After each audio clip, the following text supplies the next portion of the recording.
Welcome to Living Chassidus. Together, let's live the Chassidus we learn.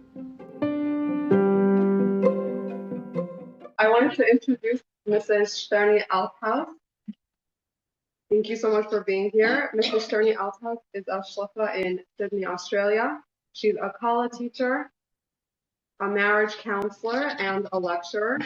And Baruch Hashem, B'chasdi Hashem, she was in Sydney the first night of Hanukkah at the event when the tragedy happened.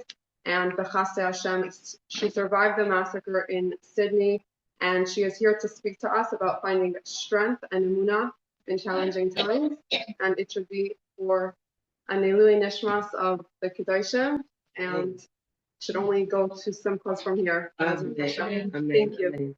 Okay, so we'll take off my scarf. We came from very hot, oily. We were at the beach for Hanukkah, and it's completely the opposite weather here. So just getting used to that. Thank you so much for hosting me to Representative Michal and the whole Living Chassidus, and to my newfound cousins. So sweet. It's a very, very, very challenging time in the world right now. And it's been a very, very challenging time in my community, as you can imagine. Tragedy, loss, shock. There's so many different levels of it. And at the same time, we also have to look at how to continue our shluchos and how to continue our life, as everyone would want us to. What is the response to a tragedy like this? What do we do? So first of all, I want to start by saying that there are still those people who are injured in hospital, and our thoughts go out to all of the people who are still wounded. And I'm sending out a special bracha for Yehud Leben Manya, a cousin of ours who still needs refuah shlema, even though Baruch Hashem, there's progress, but we're still not out of the woods yet. And for all those who are still in the situation that they find themselves not yet able to fully lead their lives back to normal, and that includes emotionally as well. A lot of people were affected, injured emotionally from this story. Plus, we also want to dedicate, like you said, to those who passed away al Kiddush Hashem. Where were they? They were at a pa'ula.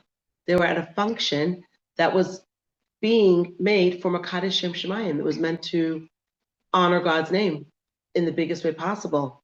Birabim, in public, with a huge menorah, right? This is a function that's been going on in that particular place for over 30 years. And the whole purpose of lighting the menorah in such a public place is for Pesumei Nisa, to spread the miracle, right, of Hanukkah and the message of the Hanukkah light. So there's a lot of layers to this. And everything that these people worked for and everything that they stand for, it's in our hands to carry it on and to keep their legacy alive, so that there's meaning in what they gave up their lives for. So we, of course, do not understand Hashem's ways, and we don't understand why Hashem did what he did.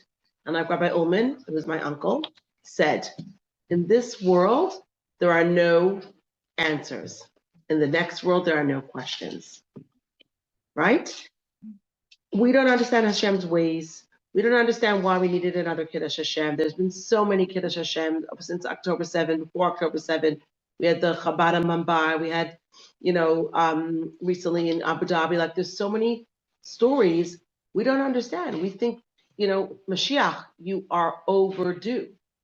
And yet, the message is consistently clear that a little bit of light pushes off a lot of darkness. There's also, among the stories that came out, as I'm sure you've seen, children who stood up and were role models of being a hero, trying to help other people without any knowledge of that they would be able to do this before this event. There were stories specifically of 2 young children that were able to save people, and spoke about it afterwards, how there was no question. Of course we'd get up and give up our space to protect little children or to protect other people, which we'll talk about soon.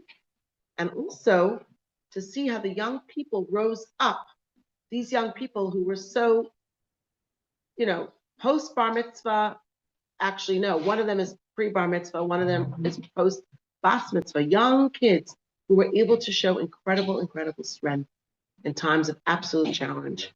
So we're going to start first with the teachings of the Rebbe. The Rebbe said, after there was a terrorist attack in Kfar Chabad,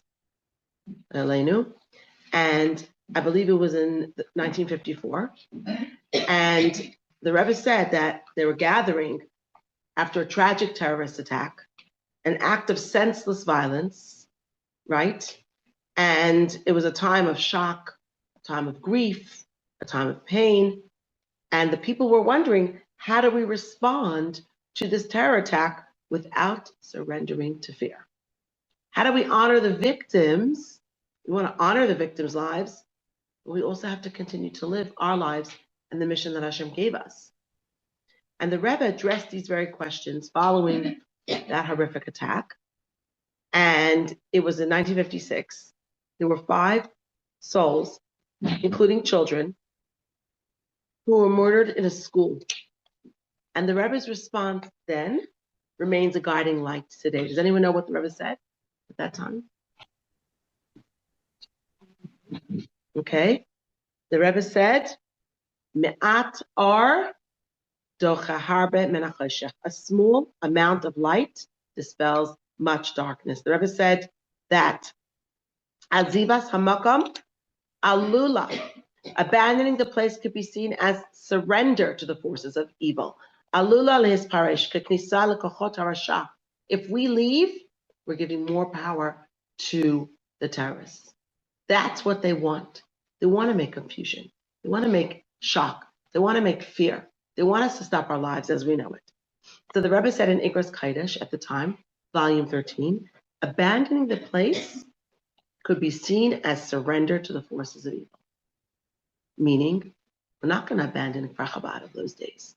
It's actually interesting because my husband's great uncle purchased Kfar Chabad for Lubavitch. It was a little village, purchased it, and it became, the place where Chabad immigrants from Russia stopped and started their lives. And from there, it built and built and built until it is like Kfar Chabad today.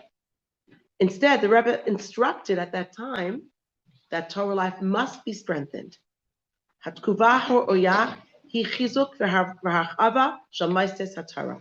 proper response is to strengthen and expand Torah institutions, which is the opposite of what the terrorists want to do. They want to take away our confidence in teaching Torah. They want to take away our confidence in walking around as Yidden. They want to take away our confidence in feeling confident to bring more children into this world and to continue our way of life. That's what they want. So the Rebbe said is, we dafka strengthen and we dafka expand, right? That's our response. So he cautioned against the panic and despair because it's very natural to feel panic and despair. And I will share my story with you shortly. But the Rebbe said panic and loss of morale cause damage and embolden those who seek to instill fear. Meaning that if we're going to feel panic and we're going to feel down and we're going to be depressed about it and we're going to say, forget it, let's just pack up and go away, that is going to embolden those. And that's the opposite of what we want to achieve.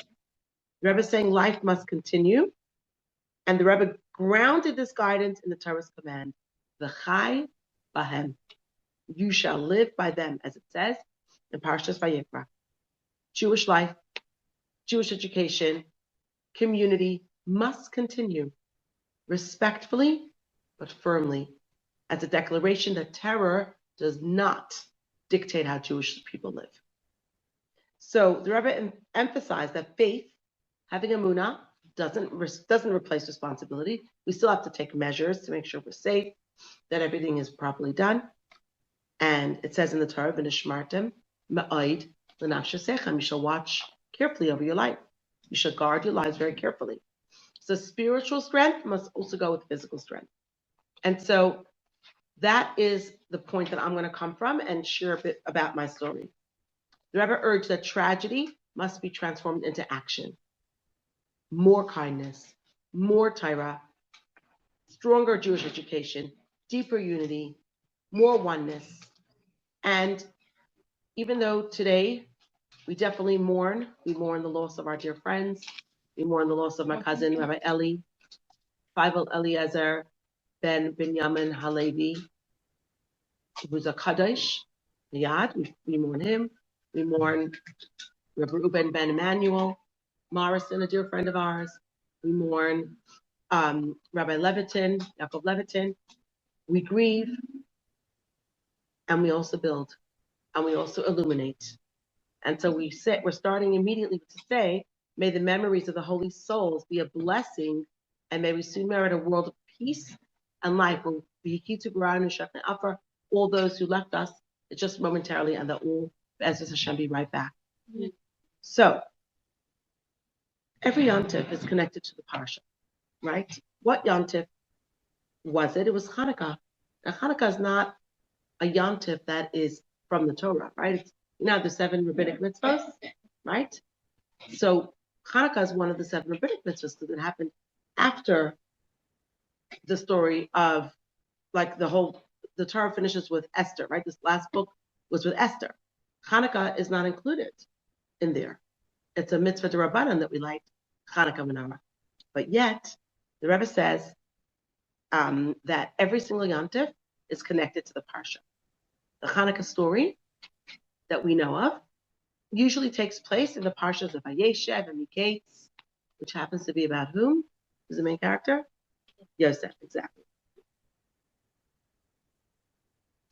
It's interesting, the Shalach HaKadosh, who wrote the book Shnei Luchas HaBris, said that in this Parsha of Vayeshev, when the story happened, he said these 3 Parshas always fall out around Hanukkah, before or after. The fact that Hanukkah and Yom Tov falls out at the same time of these Parshas, even if they're Rabbanan, and the Rebbe quoted it many times, Mendaf Levin Medet Zeit. So what does Hanukkah, let's see if anyone here can figure out, what does Hanukkah have to do with the what does Hanukkah with the Hashmonayim have to do with the story of Yosef? Any connection? Like a foreign land with a lot of outside influences trying to influence. Excellent. That's a very good connection. Outside influences. Yosef there were a lot of influences, and yet he stayed Yosef Atzadik. The Maccabim were fighting Hellenism, which was so many influencers trying to influence the Jewish people to leave Judaism. What else? What was the purpose? Like, what can we see? Yosef's position. What does that tell us about his lifestyle? What position was he in eventually? Yeah, Beshalom Melech, which means second in command. He was a royal. He was king. Maybe he got this stuff from Torah. Right. So he actually didn't. He could have, but he didn't get this since he kept everything properly. Right? Correct. With the wife of Potiphar. Correct. No, that's the one he married. Oh, sorry. The daughter. Yeah, Mrs. Potiphar. Correct. But also there's the whole thing you said before of royalty, kingship. And excellent. He started in the dumps and rose up. So the Hashmonayim were a very, very small army, but yet they won. And later on, Yehuda Maccabi was not just from the Hashmonayim family of Kohanim, but also royal.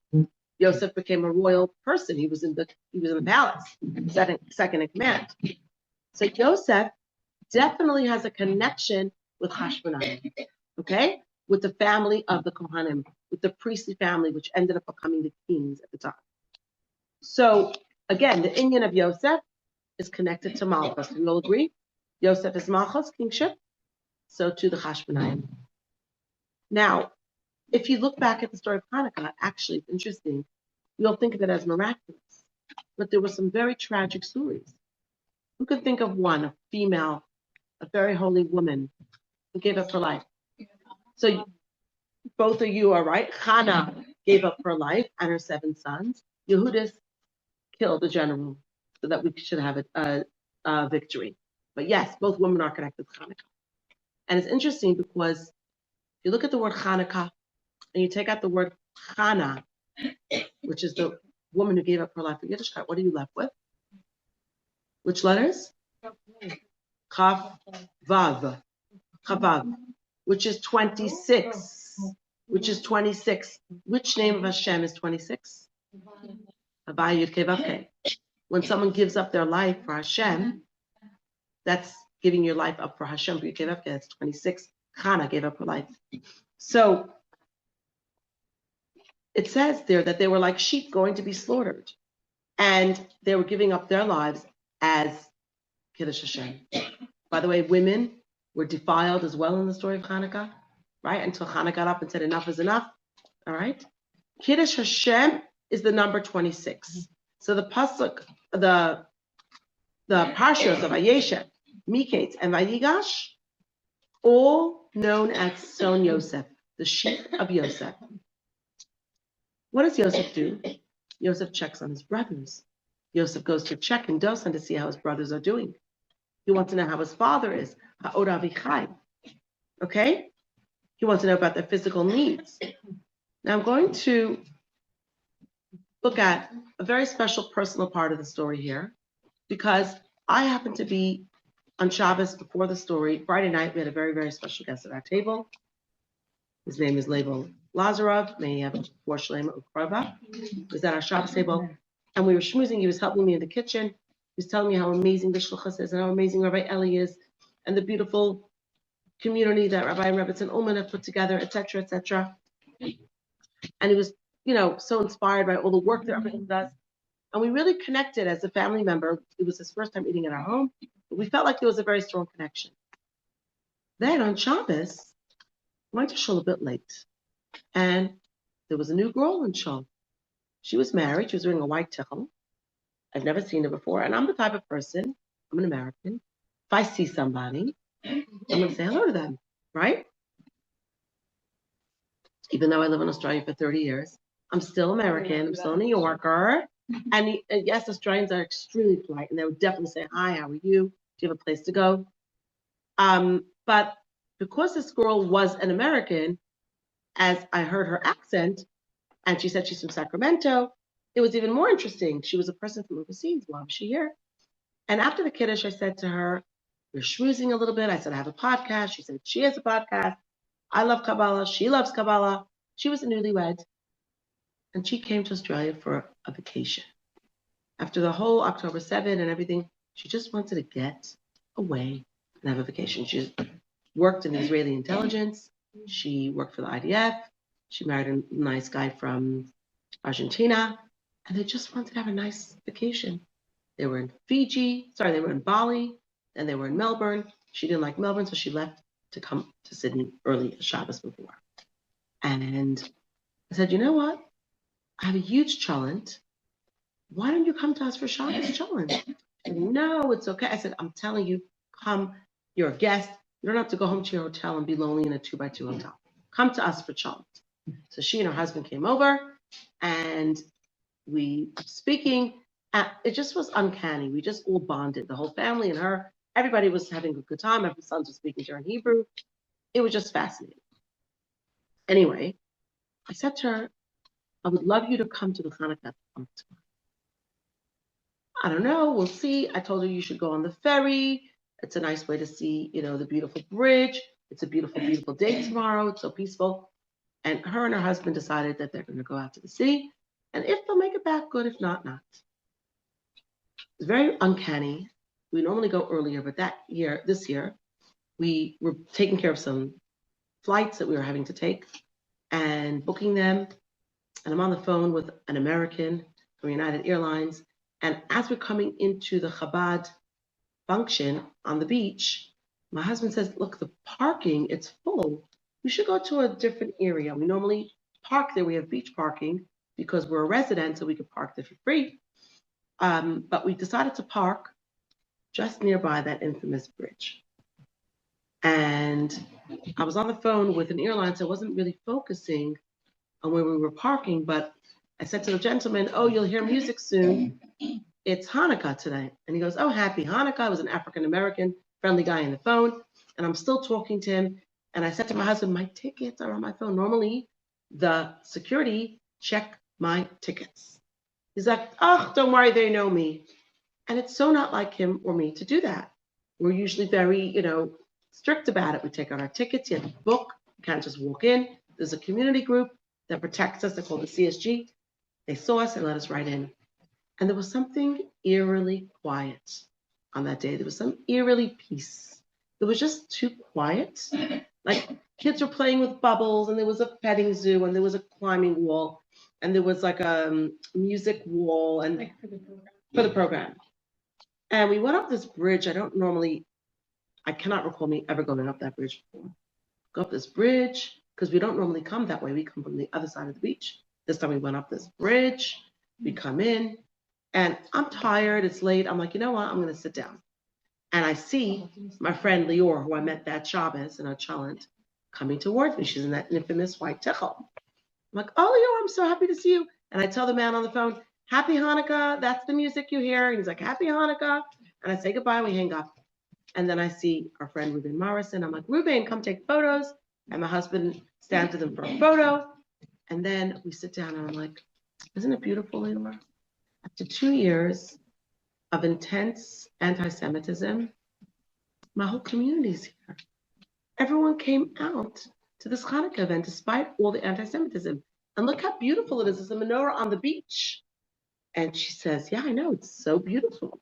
So peaceful. And I have pictures to show you later. And we're sitting there and schmoozing, and there's a lady behind me. I'm talking to her. And then all of a sudden, we hear like gunshots. And normally there is fireworks at some of the Hanukkah events, because in Australia it's in the summer, and Hanukkah's candles are lit later. Not like here, it's lit, I don't know, 5 o'clock, 5:30, maybe 6 o'clock.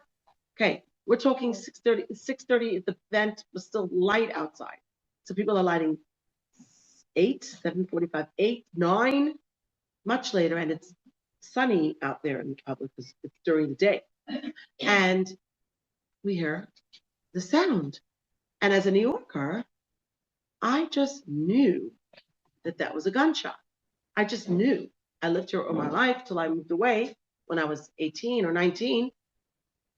I knew. And the girl sitting next to me is from the intelligence. She also knew. And we just looked at each other, and we just jolted up and ran forward. And we both ran together, and our husbands had both been davening mincha. She saw her husband there, so she chopped him. My husband had already gone behind. I didn't see him. And my instinct and her instinct just were running. She didn't know where to go because she's not from the country. She doesn't even know the beach at all. I know the beach very well because I go there often for walks. So I know that I want to just get as far as possible from this gunshot. And as we get up to run, so we hear more and more and more. And we're running, and the people that secured us put up a fence to protect us, which made it even worse because multiple people couldn't jump over that fence to get out. Remember I said it was like sitting ducks. And she claims that she pushed down the fence, which possibly she did. We jumped over the fence, however where it was. There was a car, like a little car road, a very small, thin road. We crossed that, another fence, jumped that fence, crossed that. There's a promenade where people go walking, and another fence where I lowered myself down like this. I'm not a jumper. I'm not a runner. I like to work out, but I'm not in any way a marathon runner in any form. And I realized we have to jump right now 4 meters into the sand. Now, she was with her husband. They're younger than me. They're literally half my age. And I thought, what's worse, to land on my foot, land on my back? Probably land on my foot is better. I made the call. I jumped. I didn't feel anything, but they're like, oh my goodness, we hope you're okay. It did not sound good. I'm like, I don't care. And we just kept running. We ran straight to the shore. I knew I couldn't run in dry sand. So we ran to the shoreline where it's more firm. And from there, we took a direct right, and we ran and ran. And also we hear more and more and more and more shots nonstop. And I ran for about 10 to 15 minutes. I felt like it was more like 20 minutes, but they say that the gunshot lasted 10 minutes straight. Sorry about that. I think it triggers me now. It didn't stop. Just nonstop. I counted 85 bullets, but they tell us it was 110. Okay, 110 bullets in a very small area. And running and running and running. And she calls her mom, she goes, Ima, I love you, mom, bye. And she drops her location. She knows what to do because they had experience in the Nova. I don't know to call my mother or to say goodbye. I'm just, where's my son? Where's my husband? And the three of us were together, but my son went to get a hot dog and my husband went to have mincha, and I was sitting. So even though we came together, we were 3 different parts of the park. There was no way to ascertain where anyone was. And I got a phone call. I couldn't even answer the phone. I was like running for my life. I mean, Leora says that we ran faster than marathon runners, which is probably true. And as we run to the water, I see 6 Somalian people coming out. 1, 2, 3, like this.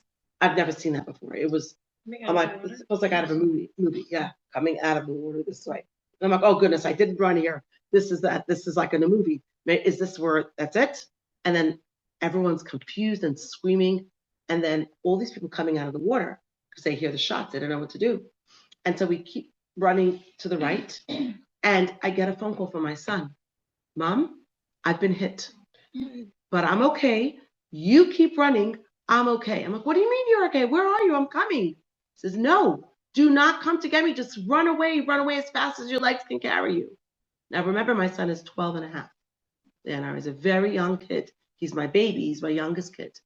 And he's directing traffic and telling me to run away. But he's hit. I said, where are you hit? He said, Mom, it's a shrapnel. He just said just. But let me tell you, it wasn't just. And I said, I'm coming. I said, where are you? I'm in the Surf Life Saving Club, but just get away. Don't come to get me. I'm okay. Don't come. Now, there's 2 Surf Life Saving Clubs. One that was on the way I was going, and one that's in the opposite direction, completely opposite. And if you can imagine, if I have a few forks, I could show you on the table. The bridge is here, and the tree where my son was standing is there, and the gun was shot that way, and I was standing here. Okay, so my husband calls me and he goes, I'm okay, I'm under shelter. Shelter means he's under 3 plastic chairs, okay, and 3 ladies are next to him, old bubbies screaming and crying, and he has to calm them down. My son is by that tree. He gets hit in his arm and his shoulder. And my friend and I are running this way, hearing the shots going on. And you have to understand, this was on the most iconic beach in the world, Bondi Beach. Most gorgeous beach. You've been there? It's beautiful. It's the ultimate peaceful place. Chanukah, Pursuing Nisa, like it was just so, it didn't make any sense. And as I'm running to the Surf Life Saving Club that I think he's at, I see them shutting the roller door. Like, you know, when you're about to get on a plane and then as you get there, it flies off. That's how I felt. And my legs were like lead by now because I'm like, I can't even get there. And then this girl, Leora, pulls me back and she goes, no, your son needs a mother. You're not going. You keep running. And I'm like, but I want my son. No, you keep running. And it was so opposite to what I wanted to do. As a mother, you just want to run and protect your child. But this lady's pulling me away. And my son's telling me to run away. And I realized it's probably more dangerous to go back. If he says he's okay, he's in a building, hopefully he's getting treatment. But if I go back, I risk my life. And will I make it or will I not make it? It was just so confusing. Now, what happens in panic and adrenaline, your legs need all the blood that it can carry. This is explained to me by top professionals. I said my mind felt like it went to mush. Everything shut down, but my legs started to feel like lead and my mouth was dry. I couldn't think. And they're like, yeah, because all the blood rushed to your legs to get you away. It's instinctive, wants to get you away. And we ran continuously for 10 to 15 minutes so fast to the caves.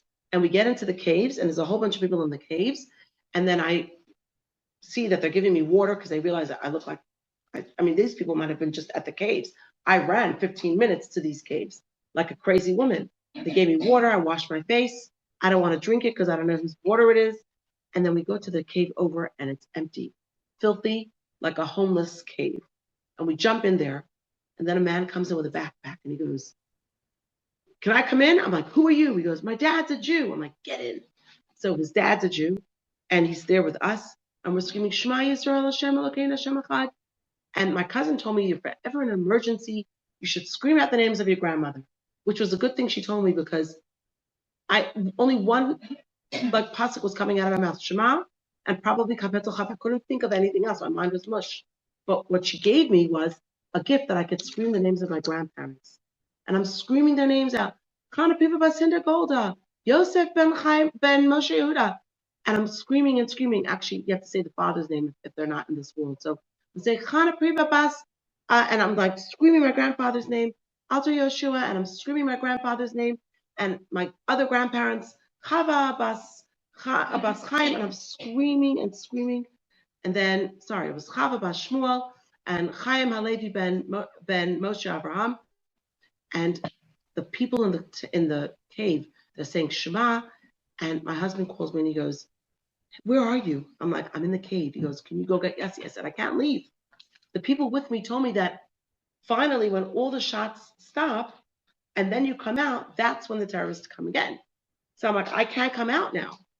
And I'm on the exact opposite of where he would be. I said, where are you? He goes, I'm under shelter. Turns out he wasn't under shelter at all. He was right in the front row with 3 women just lying with cheers in front of them like this. And this is the bridge. And they were right in the line of fire. It's an absolute miracle that they're alive. And we knew that my son was hit, but he was somewhere. And we knew that my husband was under cheers. And I hope and daven he was alive and everything's okay. But we couldn't get back to the place because after everything, they shut it. No, nobody can go back in. So we walked all the way up the highest hill that I could even imagine. And we saw some police cars. And I'm like, please go help my son. He's been injured.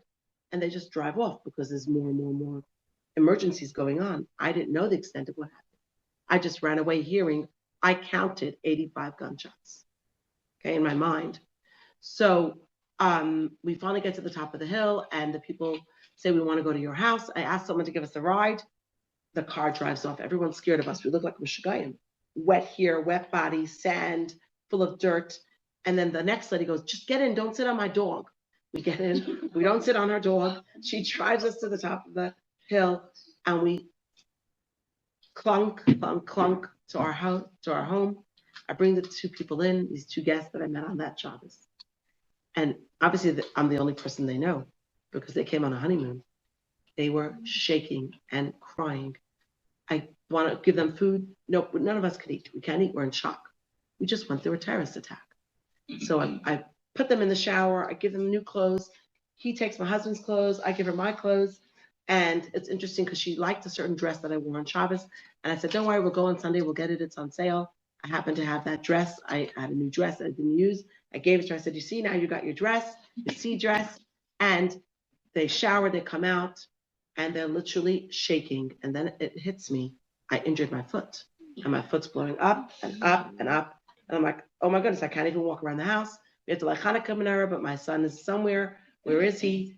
My husband says, I'm going back to get him. And he takes my big boys, and they were not there that day. And they go back to get him, and they find him, and he's got a big bandage around his arm and stuff all over his neck. What happened? My son, who was standing right near the hot dog stand and right near a holy kadosh who passed away, he got the bullets that the people use explode. So he got the explosion onto him. So let's say it hit someone, the remaining explosion went onto him. Inside, deep, deep, deep in his arm. Miracles that it didn't go into his bone. Some of the pieces that are inside are 3.8 millimeters. But the doctors said that it's actually more dangerous to take it out. So they left it inside. But on the outside, whatever they couldn't clean off, they cleaned off. And you could see on his neck as well, mamish, a miracle right there on his neck in the most sensitive place. And there was a whole other story. The hospital didn't know what to do with him. We've never seen gunshots in children. We've never seen shrapnel in children. And I'm like, I want vancomycin. I want the highest level of antibiotic. Like, no, we're going to start with the lowest level. I'm like, absolutely not. There's soil and there's flesh and there's blood, because unfortunately, other people's flesh also landed on him. It was very, very, very traumatic for him. And his whole shirt and his hat and everything. Now, there were 2 people who were amazing. 2 goyim were on their date night, a young couple, and they went to a restaurant that night. And as soon as they heard the gunshots, they ran to the nearest building. And in it, they found my son. And the girl was such a tzedekah because she took a wet towel from the lost and found. It came to a surf life saving club, cleaned his neck, cleaned his body, took off his shirt, realized that there was remains on it. This is holy, it has to be buried. I don't know how she knew. Put it aside with the towel and the hat and stayed with him for 4.5 hours. And she said to me, they came later to visit my son in the hospital, and she said, I never met a Jew in my life. I learned more about Jewish people in the 4 hours of the North Bondi Surf Life Saving Club than in my entire life. There were 5 little children, Baruch Hashem, we had our beautiful children that were all there in the toilet, being protected by them. And a lady was laboring in the toilet next door because she was so in shock. But these kids heard and saw, but these people, there were Chatzidei Umas Olam that looked after them for 4.5 hours, came to visit and check on them in the hospitals, lit menorah with our kids, and literally absolutely connected with them on such a deep level. So there were some miracles that we saw. Miracle number 1 is that as soon as my son got hit, he realized he got hit. He didn't just freeze, and he realized he better get away. His instincts, everything was clear as day. He realized he better get away. He ran to the next building over, which was a very far sprint. Remember, I thought he went to that Surf Life Saving Club. He went to the other one, and he took a friend with him. His friend got hit in his act, but his friend was frozen in fear. Thank God they got away at it because it was a bloodbath that was going on there. And they stayed in that room for 4.5 hours. At least they were protected. My husband was there for the entire time, hearing 110 shots, watching these 3 ladies, seeing a Holocaust survivor in front of him pass away. It was just impossible to imagine what they saw. So there was so much loss and there was so much craziness. And on the same hand, every day I'm hearing more and more stories. Like just yesterday, I heard that a cousin of ours, his kid wasn't enjoying the fair. The other kid was. So he said, I'll walk the first kid to the car. It was 6:30. And he gets to the car and he realized he left the keys at the park. So he called his wife saying, I'm coming to get the keys. She goes, no, I'm coming to you. Don't worry. She walked out of the park 2 minutes before it happened. Other people who decided to take their kids home early because the kids were getting tired. See, the miracle was that they were supposed to light the menorah at 6:30. But the rabbi said it's too early. They should light it at 7 or 7:30, which delayed the whole hadlaka. Now, had we all been lighting menorah at 6:30, we had all been together in one space. There were plenty of people sitting down in chairs, older people and some younger people, which was in itself a sakana at the time because they couldn't run and they weren't strong enough to hide. One woman just picked herself up and walked right out of the park during the whole shootout. An old Bobby from Russia, she made it out alive. But most people could not drop or fall to their feet. They were older people. Imagine if everybody was at the hadlaka at that time. Because we were dispersed, multiple people were able to get away. Not everyone, right? And many people had to hide and duck, like my cousin Chaya Dadon had to hide under the car. She was hiding under a bench. And then she heard a grandmother say, please take my grandchildren. Just make sure they're okay. And she jumped out from her hiding place and covered the 2 grandchildren and said Shema with them and said Shema with the grandmother and kept them calm under her. And she took a bullet in her leg. She's a real hero, right? Her name is Chaya Dadon. And my son, who got hit and immediately ran, called us and said, get away, just run away. Don't come to get me, run away. Ta, stay down. Ma, run away. He was directing traffic. If not for him, I would have certainly gone to find him. But he saved us through that and taking his friend with him. So at the end of the day, there were miracles that happened, and yet there was so much tragedy. Like the fact that Eli, who was the most amazing shliach, he's a first cousin of mine. He was an amazing speaker. He always had incredible Igro stories. He always had incredible miracle stories. And I run a Shabbos shir, and when I need a speaker, I'll call him up and he says, I have nothing to say. He's my best speaker. When he comes, he has the most amazing speeches of just stories, like crazy and amazing stories that he has with Igros and tefillin. And he found a man who was put on film for the first time in his life in the 90s, like the person passed away that week, like just crazy stories. And he was a tefillin man, and he was a prison chaplain, and he was a hospital visitation person. And just that week before, I called him up to put tefillin on a man who's one of my students. Well, I teach his wife is becoming a giores, so the man is part of the studying process, and he needed to put on tefillin for the first time in 35 years. And being my husband was out of town, I asked Ellie if he'd be able to do it. And Ellie said, Friday, I'm not available. He was to visit hospitals, etc. So in the end, my other cousin put it on. But it's just uncanny that very day, I saw Rabbi Yaakov Lipid at the pharmacy. And I said, I want to show you the photos of my student putting on tefillin that they in the offices of the Russian shul. And I'm showing it to Yaakov, and he's like, wow, he looks so happy. And then minutes later, Yaakov's gone. Like, these are people I speak to every single day. We also have the concept of responding to terror with light. All the Yidden who came out to put on tefillin after the storming, hundreds and thousands of tefillin. One man I know put on 1,000 tefillin in a day. Okay? Now, these could be Jewish people who identify as Jews but don't put tefillin on, or people who didn't identify as Jews but started to say, I'm going to identify publicly. I met a man who goes, please don't take a photo. I never told anyone I'm Jewish, but I am. And the person who was the secretary of our school's husband, Peter Meager, who we all thought wasn't Jewish, but one young shliach from Florida, just minutes before said, excuse me, are you Jewish? He said, my grandmother is. On which side? My mother. And he put tefillin on him before he died. Right? And Reb Ruben Morrison, who was davening mincha with the group of men, minutes before he passed away, and he was the hero with the bricks. Just so many amazing, amazing people that we could learn from. So what do we do? How do we process this? What's the takeaway? What are we going to do about everything these people work for? Are we going to be their hands and feet now? Because obviously Hashem picked the most amazing flowers for his garden, and they're going to go up to Shemayim, and they're going to beg for Mashiach now. But what about the people down here? What are we left to do? Why are we here? We're here to be the arms and legs of these people, because they cannot do those mitzvahs anymore. They died al Kiddush Hashem.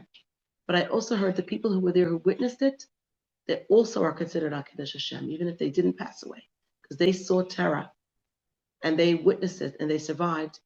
Even those people also are al Kiddush Hashem. And we can look at it in two ways. Let's run away, pack up, forget it, it's unsafe. Or we're going to double down. We're going to dafka, do more good. I just saw today on COL, there was a community, I forget where, maybe New Jersey, there was some terrible anti-Semitism, and the Chabad House said, we're going to buy the biggest building next door to the council chambers, and they did. Like, is it California? That's the answer. We don't say we're buckling down. You go low, we go high, right? What's the Yiddishkeit response? I mean, the truth of the matter is this was a pogrom in our times. Little Matilda, she's the first child born as an Australian to her family. The rest of her family were born in Russia. They left Russia to be safe in Australia. Nothing of this makes sense. So we have to think about, the Rebbe's message after Chabad, that life must continue, and that we have to double up with Jewish life and education. It must continue as a declaration that terror does not dictate how Jews live, right? And to transform everything into action. More kindness, more Torah, stronger Jewish education, deeper unity. Because, yes, there is a time to mourn, and we definitely are in a time of mourning with our whole community, that we've been through such a terrible time. But what would the Kedoshim want? They would want us to build. This is a shul that was built. They just had it for a year. The most gorgeous shul. Ellie was the one who pushed so much to have the shul. And we grieve what we lost. But what would they want? Would they want us to be stuck on our grief? Or they want us to illuminate the world with more light? That's what they were doing, lighting the menorah. So like Rabbi Ullman said, they tried to snuff out our one light on the first night of Hanukkah. We had 20,000 people come out to light the 8th night of Hanukkah. We thought you're going to get us down, we're going to come back even bigger. And that was the message, right? So I just wanted to mention a point about my little son, Yassi, Baruch Hashem, a real survivor. He had so much shrapnel, and it was a huge infection, and he was in hospital for 4.5 days, and he was such a trooper. But he was such a Kiddush Hashem to the people. Such a Kiddush Hashem to the people who came to see him. He saw from Yid, and that he's in a kippah, and that he's proud. And the other day, Baruch Hashem, my daughter gave birth to a baby boy. Baruch Hashem, he was the first baby boy born in that hospital for 2026. And they had my son there, and he said, at least we have a little bit of light in this dark time. Now, I didn't tell him what to say. I wasn't even there. Somehow this voice of, like, the Rebbe's children, they're redemptive. They know how to speak in the most Mashiach way. He's like, this is the light in the darkness. Like, this is the refuah. This is the life. They try to take away life. We're bringing more life, right? What's the answer? We bring more life. And so even those who survived, we're also considered kadosh. But we have to do something about it. We can't just say, well, lama, Kaylee, lama azavtani. Hashem, why did you leave us? Someone told me today, a vart from Rav Shimshon Hirsch, Kaylee, lama azavtani. For what? What am I supposed to learn from this? What am I supposed to do differently? How can I be more connected to my shluchas, more shiurim, more involved, more excited about doing the Rebbe's Mitzvah? It's very interesting. The three parshas that we talk about in Hanukkah are called Beis Yaakov, Beis Yisrael, and Beis Yosef. Just happens to be that my son Yassi Tzulangi Aaron is named after my grandfather, Rabbi Yosef Goldstein, who was the principal of Beis Yaakov. 30 years, right? Uncle Yossi story time. Mm-hmm. So I'm his oldest grandchild. Loved him very much. My daddy taught me how to write a pon to the Rebbe, how to have his kashrus. He was amazing. All the stories of Rebbeim. Whenever we had a school report, I would call him. He gave me so much. And just in my last part of the pregnancy with Yossi, 3 months before Yossi was born, my daddy passed away. And it was a big schos that I had, Tzulangi Aaron, to have my son named for him. So just interesting, the parshas are talking about Yaakov and Yosef. And when my son went for the Hagomel, to daven Hagomel, he got multiple shrapnel in his arm and in his neck. The aliyah that was right there where he said Hagomel was all about Yosef and Mishnah Lamelach. Yosef's going to be second in command. Yosef's going to grow to become big. Right now he was in a pit, but then he's going to grow and be big. And it gave me so much chizuk. All the women also had to say Hagomel. And we were all uplifted by the children's strength of character. These are two cousins, come from the same family, right? And these are kids that we never expected, may they never have to rise to such occasion, but we never expected them to have the wisdom to know what to do, to come up with these concepts, to say it like Chaydadan said, I just knew I had to save those kids. And she said, and if she had to give up her life, she would. She said that straight out. She's 14 years old, right? These are incredible kids. And, we now have new kaiches. Like, we didn't just survive just to tell the story. We survived. We have to have more kaiches to do more of our shluchas, to become stronger and to take an additional role to do even more than before.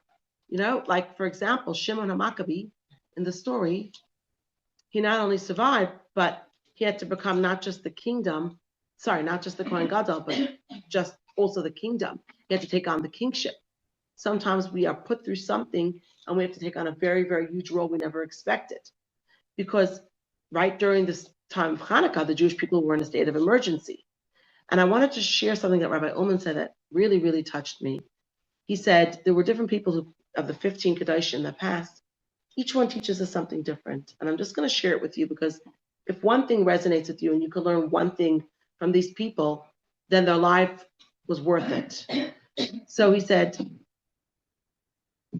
I'm going to I'll start with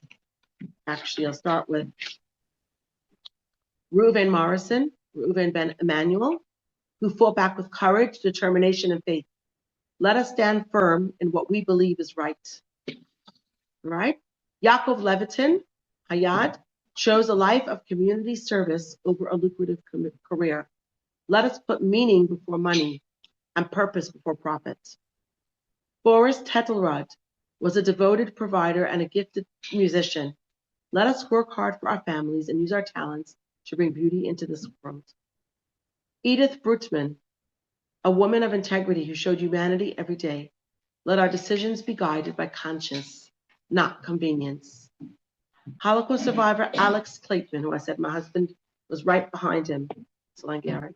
Holocaust survivor Alex Clayton passed away while protecting his wife.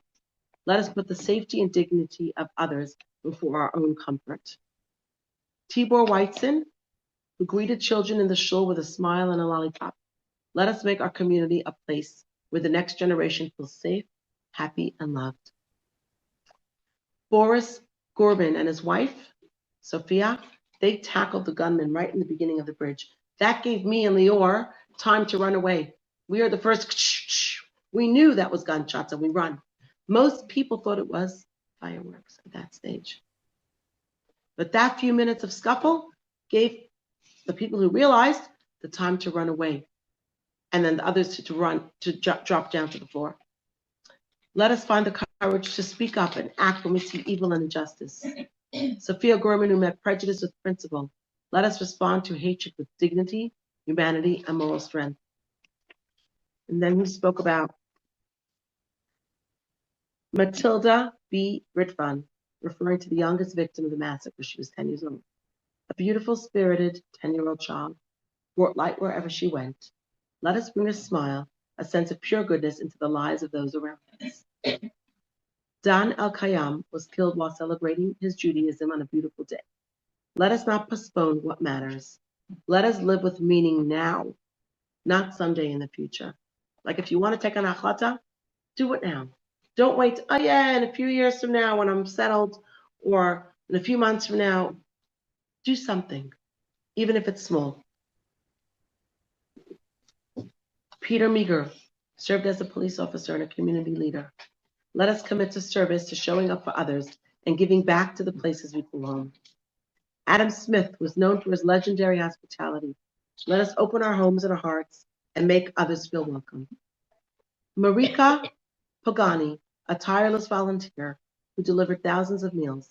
Let us care for the elderly, the vulnerable, and those who feel forgotten.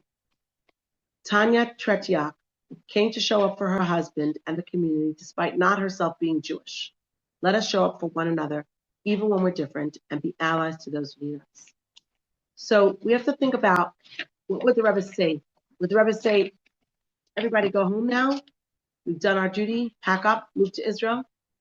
So my mother-in-law and father-in-law went to Yechidus in 1974, I believe it is, when my husband was 3 years old. And I said to the Rebbe, we'd like to move to Israel now. And the Rebbe said, why now? They said, oh, because now we could afford to go. And my husband was 3 years old. His older sister was 9. And they thought it was that my mother-in-law loved Eretz Yisrael. She absolutely loved Eretz Yisrael. And the Rebbe said, it's a known saying from the Tzemach Tzedek, from the Rebbe Tzemach Tzedek, Machda Eretz Yisrael. Make here Eretz Yisrael. And ultimately, they gave up their dream of making Aliyah, and they stayed in Melbourne for another 50 years. Where my mother-in-law taught Kalas for 50 years. She kept a book of every name of the Kala that she taught. And when she passed away 2 years ago, we put those books for a few minutes on top of the Aron to be her entrance into Gan Eden. You know, and like if the Frierdiker Rebbe sent my father-in-law in Shluchas when he was a 9-year-old boy holding his father's hand on the boat when they came from Paris after escaping Russia. And the Rebbe said, you were sent on Shluchas. Can't leave. But I was 9 years old, but you were sent on Shluchas. So the Rebbe said, make here Eretz Yisrael. Each one of us can make our corner of the world Eretz Yisrael. Make it a holy place, like living like Mashiach would, in a Mashiach way, and elevating our own circles. Each one of us has a circle of influence. If we can only influence one person or 3 people, we're already exerting a huge influence because one person is a whole world, right? So no, we will not pack up. No, we will not go home. No, we will not leave. We're going to stay strong. We're going to be strong. We're going to say, Utsu Eitzav Asufa. We're going to be strengthened like the children in the story of Purim. And we're not going to give up. And we're not going to let evil have its day. We are here and they are not. And that's the bottom line. So I hope that was, I guess, enlightening to hear about the story. And thank you very much. It's not easy to share it. It really, really isn't easy to share. There's a lot of a heartbreak. But I want people to know that Am Yisrael Chai, and as Chabad Hasidim, how do we face tragic things like this? We go stronger.